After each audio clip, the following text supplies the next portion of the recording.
à noite, a medida vai subir, vai subir, vai subir, até te cobrir por inteiro. E sabe qual é a graça de ir para o profundo? É que pessoas rasas não podem te achar.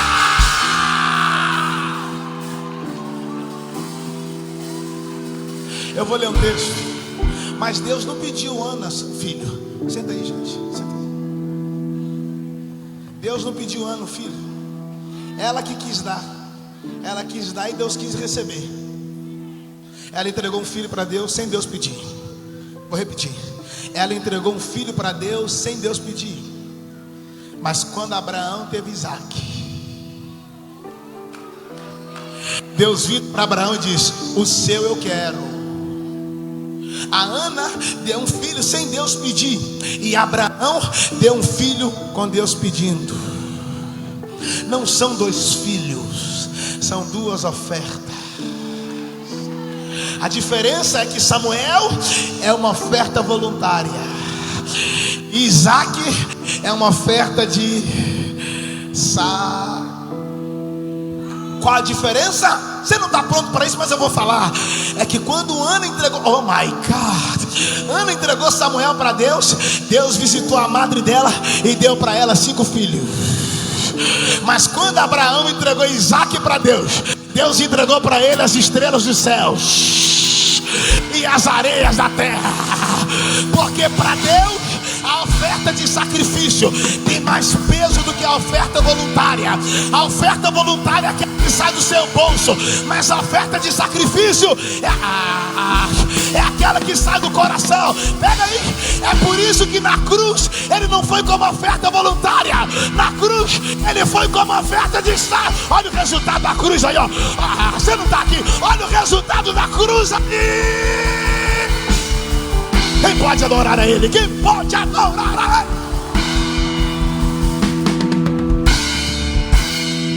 Deixa eu ler um texto. Mateus 14,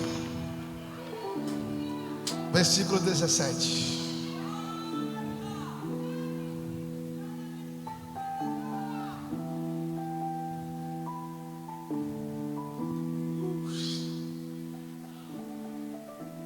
O pastor voltou, gente. Vocês não deram um café para um homem lá, meu Deus do céu? Por que alguém não deixou o homem lá lanchando, Senhor? Estou numa cova cheia de Daniéis. A pessoa quer falar de leões, né? Uma cova cheia de Daniéis. Senta aí, gente, senta aí, vamos ler sentado, só hoje, pode sentar. Geralmente alguém diz que ler a Bíblia sentado é falta de reverência. Não, a reverência que você dá pela Bíblia não é pela forma que você a lê, é pela forma que você a vive. É por isso que muita gente está lendo a Bíblia em pé, mas vivendo ela deitado. É pela forma que você a vive. E não leia a Bíblia para tirar coisa dela, mas leia a Bíblia para ela tirar coisa de você. Você não quer falar? Deixa eu pregar para ela aqui. Deixa eu pregar que ela está animada. Porque você não pode mudar uma vírgula que está aqui dentro, mas uma vírgula aqui dentro pode mudar tudo que está aí dentro. Você não precisa de milagre, só precisa da palavra. Milagre não gera palavra, mas palavra gera milagre.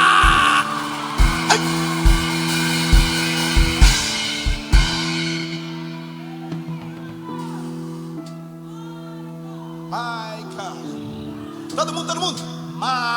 Vai, gente.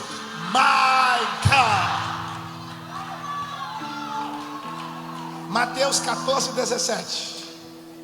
Então eles lhe disseram: não temos aqui senão 5 pães e 2.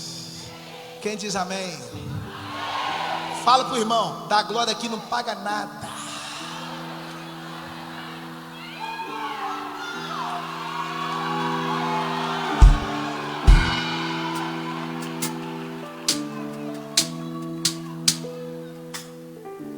Jesus leva os discípulos a um deserto.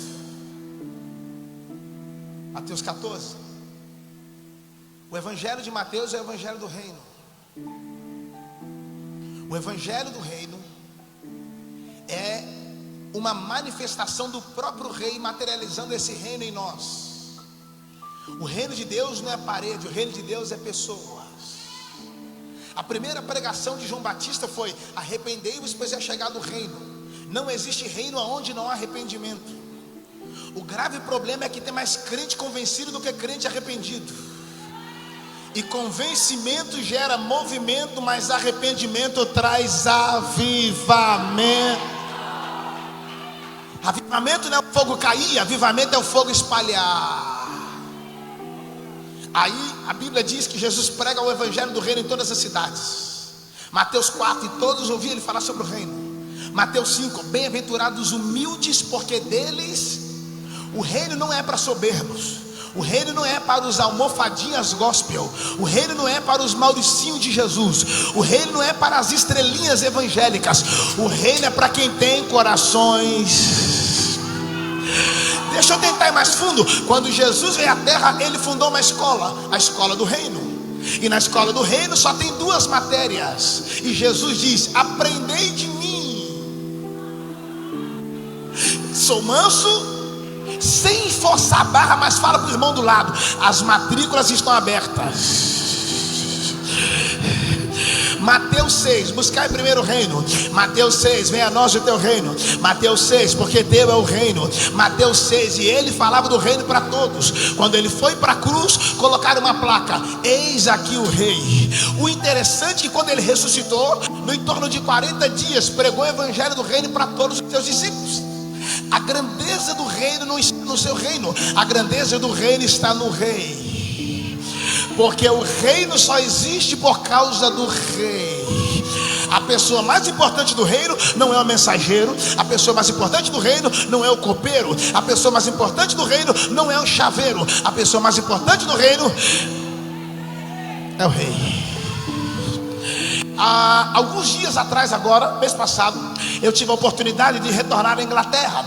E eu falei para os meus amigos: dessa vez eu estou indo falar com o rei Charles.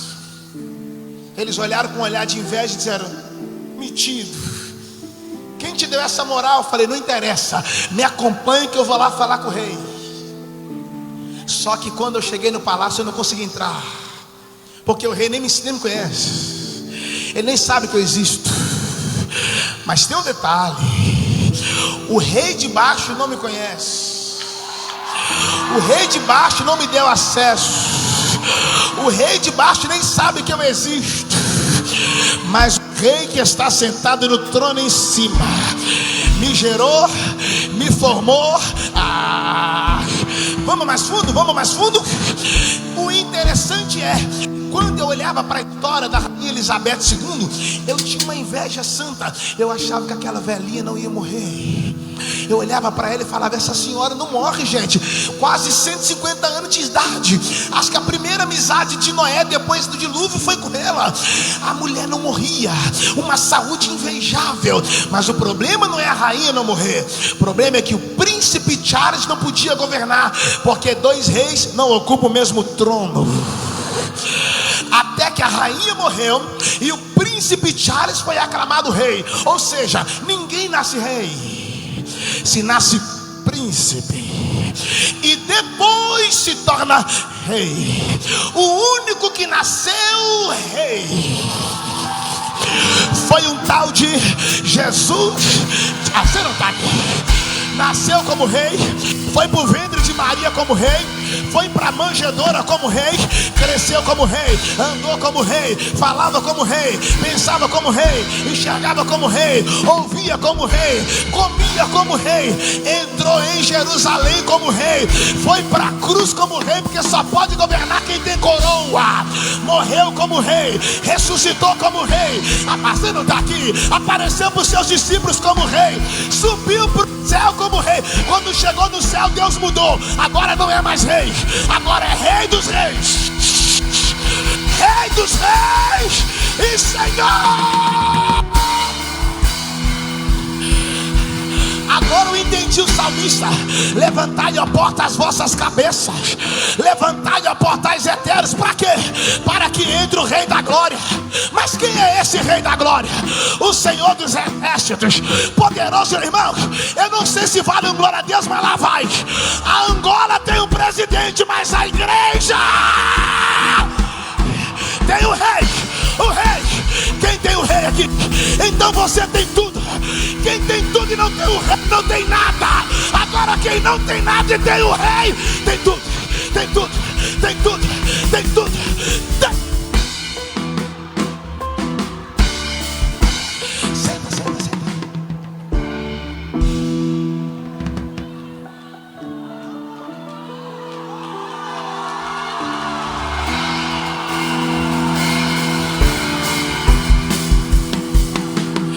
Reverendo Ismael, e todo reino tem uma constituição.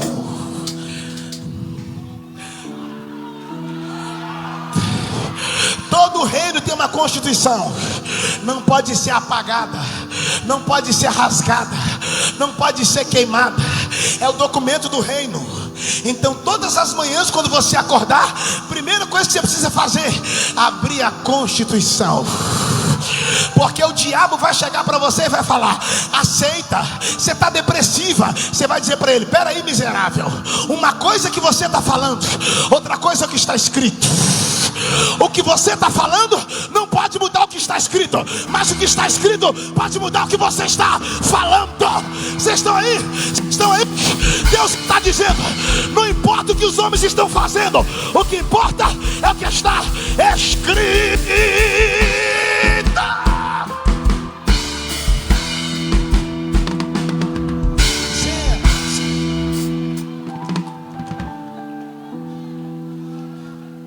Eu não ia falar isso, mas a minha língua está coçando para falar.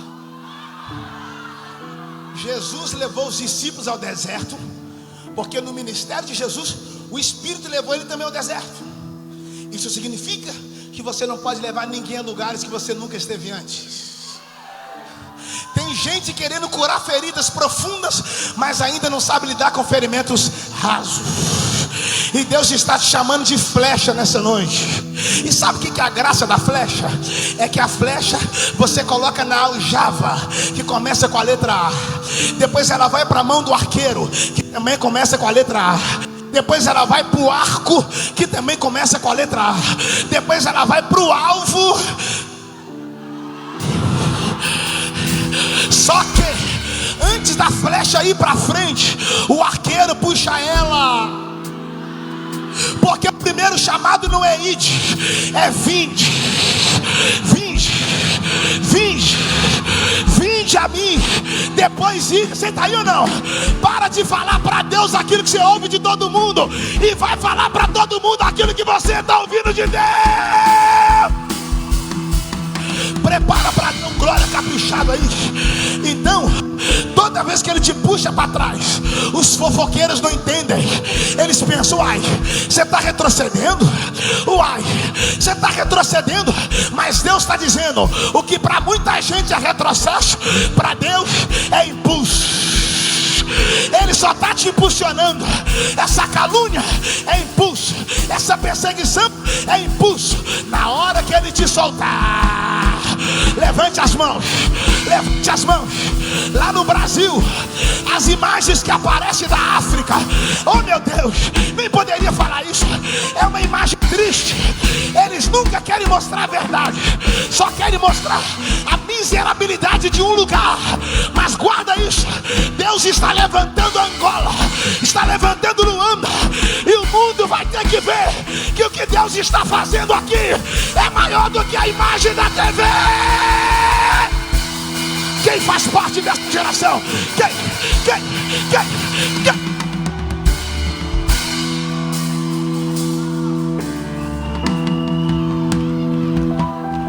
Senta, vou encerrar.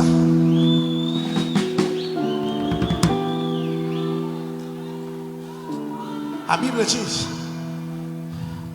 que Jesus entrou no barco e falou para os discípulos: vamos para o outro lado. O barco era dos discípulos, o remo dos discípulos, a rede era dos discípulos, mas a direção. Quando chegou do outro lado, que desceu do barco, havia um monte de doentes. E o texto diz que Jesus curou a todos. Durante muitos anos pregamos Jesus errado, falando para todos que Jesus era o remédio. Mas ele nunca foi remédio. Porque quem toma remédio precisa da cura. Mas quem tem a cura. Me ajuda aí, vou encerrar. Porque pessoas feridas ferem pessoas, pessoas machucadas machucam pessoas, pessoas frustradas frustram pessoas, mas pessoas saradas sara pessoas. Eu vou pregar para essa galera aqui que eles estão animados demais. Ele não está te ferindo para você ferir ninguém, mas ele está te sarando para você levar os feridos a serem sarados. Quem foi sarado? Quem foi sarado? Pelas suas pisaduras.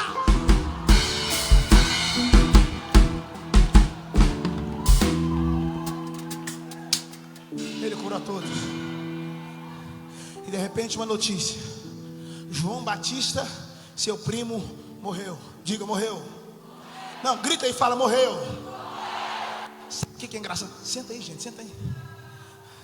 Sabe o que é engraçado? Não é João Batista morrer. O que é engraçado é que Jesus não foi no velório. Você está aí? Você já imaginou se isso fosse na Angola? Já imaginou se fosse no Brasil? Jesus não comparecer no velório do primo e aparecer nos sites: Jesus, líder religioso mais importante do mundo, não comparece no velório do primo. Abre aspas, primo, fecha aspas. Você está aí? É porque Jesus e velório tinham um problema. Nunca combinou.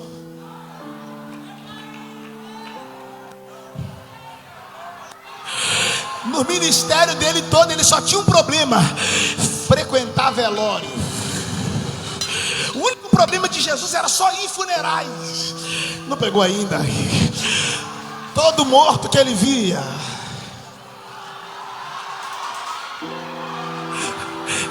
Deixa eu tentar melhorar. 3 velórios que marcou o ministério de Jesus: a filha de Jairo, oh my God, o filho da viúva de Naim e Lázaro. Alguém pegou? A filha de Jairo em casa, o filho da viúva de Naim no caminho e Lázaro no cemitério. Quando começa o funeral, começa onde? Em casa. Da casa vai para onde? Para o caminho, oh my God, para chegar onde? No cemitério. Ou seja, os lugares é diferente, mas quem ressuscitou, ele está dizendo para alguém nessa noite: se tiver alguma coisa morta na sua casa, eu vou entrar lá dentro hoje. Alguém vai dizer: Jesus, está muito atrasado porque já está no caminho. Ele vai dizer melhor ainda: eu também sou o caminho, eu também sou a verdade e eu também sou a vida. Você está aí? Você está aí? Vai falar: tu está atrasado. Ele morreu de 4 dias. Ele vai dizer melhor ainda: eu também sou a ressurreição e a vida. Quem crê? Quem crê? Dê um pulo aí dessa cadeira. Quem crê?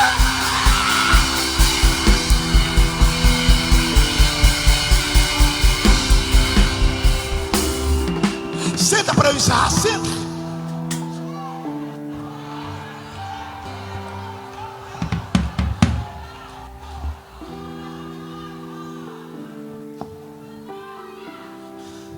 E de repente um problema. Repita: problema.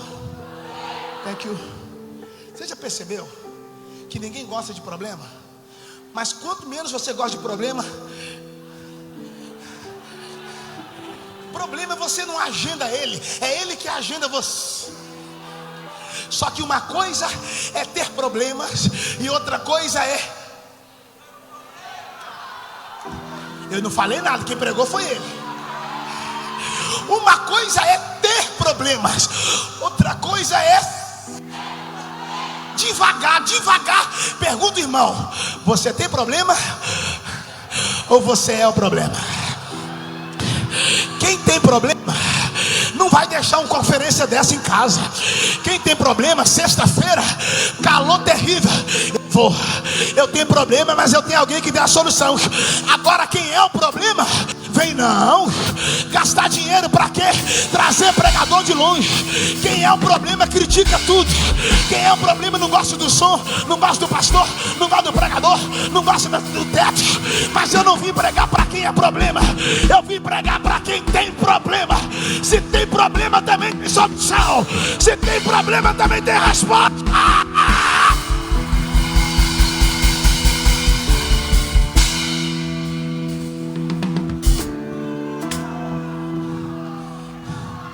Ele perguntou aos discípulos: qual é o problema? Os discípulos viraram e falaram: a comida acabou. Para nós crentes, comida acabar é a terceira guerra mundial, rapaz. A gente vive sem Wi-Fi. Alguns vivem sem telefone, poucos, mas sem comer, irmão, o negócio fica feio. Aí Jesus perguntou aos discípulos: quantos pães? O que vocês têm? Mestre, manda eles embora, porque nós não temos nada senão 5 pães. Ô irmão, me ajuda a pregar que agora é para valer. Tinha 5.000 homens e fora mulheres. Essa matemática não fecha. 5 pães para 5.000 homens. Pois é, o muito sem Deus acaba faltando, e o pouco com Deus acaba sobrando. Deixa eu tentar ir mais fundo aqui agora. 5 pães na mão dos homens, só 5 homens comem. Mas 5 pães na mão de Jesus, 5.000 homens comem. Oh my God. Naquele dia 2 peixes viraram peixaria e 5 pães viraram padaria. Porque eu nunca vi um justo desamparado, e nem a sua descendência medicaram.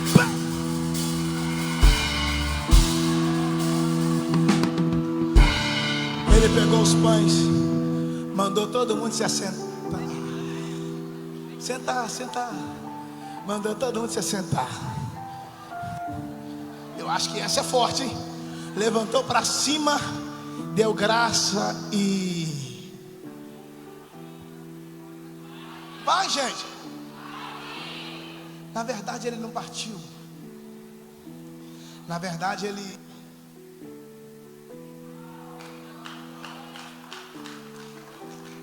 porque antes dele te usar, primeiro ele te quebra, depois ele te multiplica. Anota aí, você só vai se sentir inteiro quando permitir ser... me ajuda, neném. Mas é melhor estar quebrado na mão de Jesus do que inteiro na mão do diabo. É melhor estar quebrado aqui dentro. É melhor estar quebrado no avivamento jovem do que estar inteiro no carnaval. Tem alguém quebrado aí? Está quebrado, mas tem dono. Está quebrado, mas pertence a ele.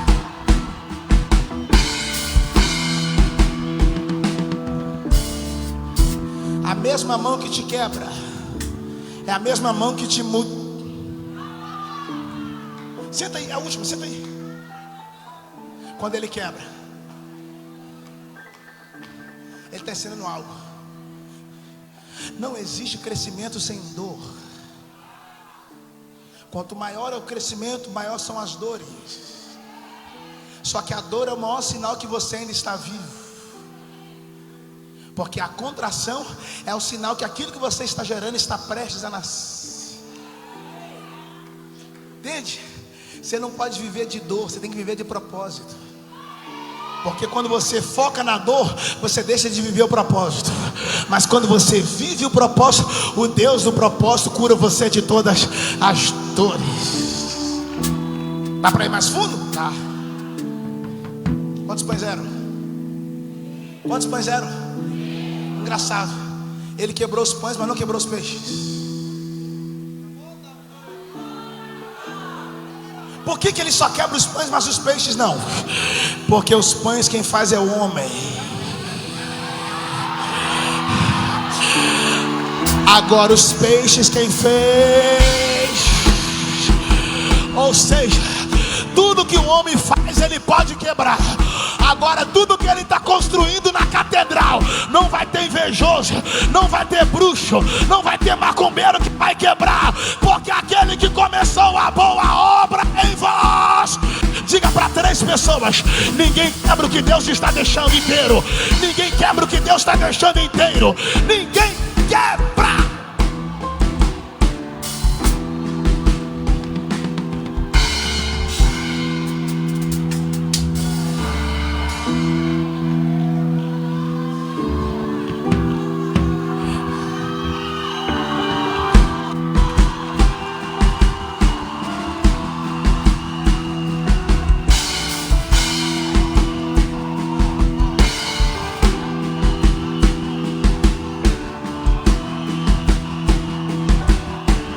O mundo vai saber que a África ainda é um berço do avivamento para tocar as nações, para tocar.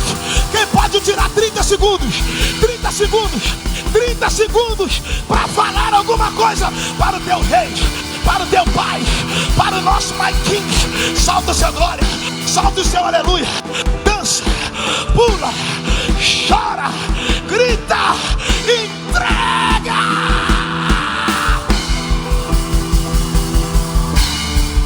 Hey!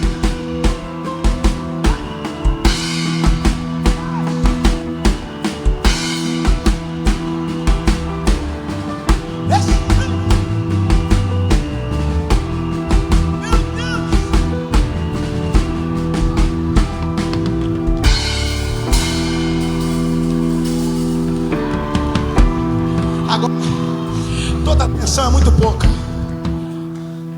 E se eu falar para você que aqueles pães não eram pães, aqueles pães eram sementes, porque semente você não come, a semente você não, semente você não enterra, semente você planta. Tudo que você enterra é você não querendo o resultado daquilo, mas tudo que você planta. Deixa eu tentar melhorar.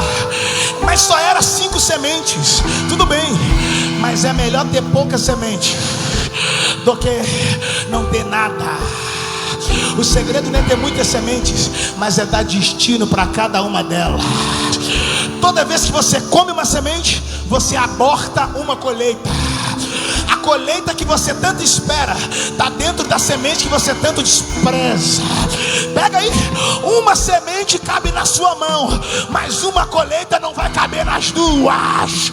A colheita é maior, a colheita é maior, a colheita é maior, a colheita é maior. Ele deu graça e partiu. E dá para ir mais fundo ainda. Quando ele pegou os pães, o menino não comeu. Por que ele não comeu? Porque ou ele ou o pai dele aprendeu na oração dominical: Pai nosso que estais, santificado seja o teu, venha a nós o teu, seja feita a sua, assim na terra como.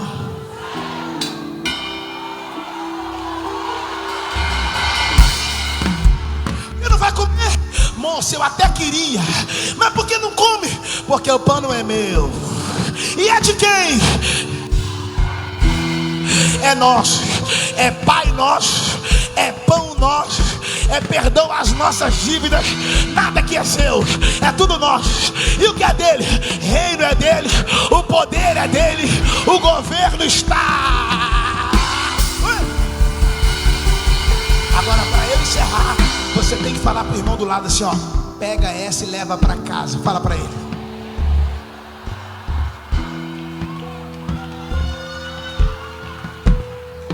Era quantos peixes? Peixes. 2. E quantos pães?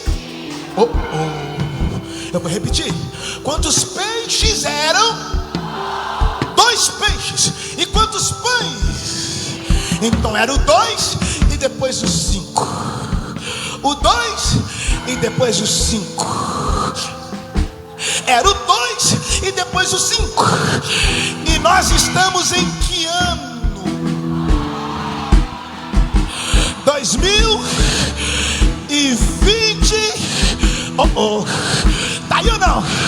É um ano profético, porque 5 mais 2 é 7. 7 é o número de Deus, e Ele está dizendo para essa igreja: é o ano que eu vou fazer provisão, provisão, provisão. Eu te sustentarei.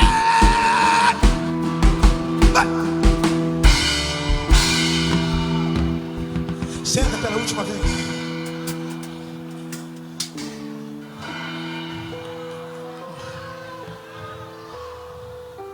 Mas era quantos pães? Era quantos pães? Pela última vez era quantos pães? Engraçado. Era 5 pães. Mas quando Davi foi lutar contra Golias, era quantas pedras? Me ajuda, neném. 5 pães na mão de Jesus. Oh my God. E 5 pedras na mão de Davi. Come on, come on. Por que Davi usa pedras e Jesus usa pães? Porque não são guerras iguais. A maior tragédia é ele entrar numa guerra nova carregando estratégias antigas. Nem sempre uma estratégia velha te proporcionar uma vitória nova. Sabe qual é o maior sinal da eleição de Deus para nós? É a rejeição. Quanto mais te rejeitam, mais Deus te acolhe. Porque a rejeição dos homens não anula a escolha de Deus. Deixa eu ir mais fundo. Deixa eu ir mais fundo. Bem baixinho agora. Quando Davi foi lutar contra Golias, com quantas pedras ele foi? Vai, gente, ao final, quantas? Usou uma e voltou com quantas? Não, voltou com 5. Como assim? É porque quando ele voltou, ele trouxe a cabeça do gigante. E na cabeça do gigante, a pedra cravada. E na cabeça do gigante, a pedra presa. É Deus dizendo: saiu da sua mão, mas nunca saiu da minha. Saiu do seu controle, mas nunca saiu do meu. Saiu da sua geografia, mas nunca saiu da minha. Porque você não vai ler na Bíblia Deus declarar: eu sou Deus de Saul. Mas vai ler na Bíblia Deus declarar: eu sou Deus de dar. É o finalzinho, é o finalzinho. Por quê? Saul é o pedido dos homens. Davi é o gosto de Deus. Saul é aquilo que você cria. Davi é aquilo que Deus gera. Saul é a vontade dos homens. Davi é o propósito de Deus. Saul é pastor de jumento. Davi é pastor de ovelhas. Quando Saul foi ungido, ele foi até o profeta. Mas quando Davi foi ungido, o profeta, agora acabou glória. Agora, porque quem tem chamado não corre atrás de profeta. Quem tem chamado não corre atrás de profecia. Quem tem chamado é buscar o Senhor enquanto se pode achar. Oh meu Deus, oh meu Deus. O Saul amava trono, Davi amava Deus. Saul amou tanto o trono que acabou perdendo Deus. Davi amou tanto Deus que acabou ganhando o trono. Pega aí, a coroa estava na cabeça de Saul, mas a unção está na vida de Davi. Porque coroa na sua cabeça qualquer homem pode pôr. Agora a unção na sua vida, só Deus, só Deus. Quem quer unção? Quem quer unção? Quem quer unção? Não vem do Instagram, não vem do Facebook. A unção vem do trono. Quem tem unção? Quem tem unção? Prega na unção, canta na unção. O diabo respeita dia, mas quem tem unção, ele corre, ele corre. Unção.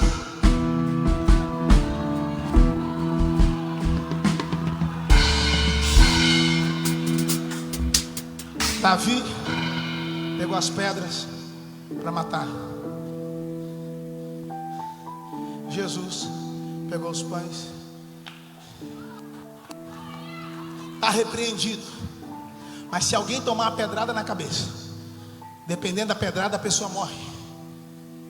Porque a pedra mata. Se a pedra gera morte,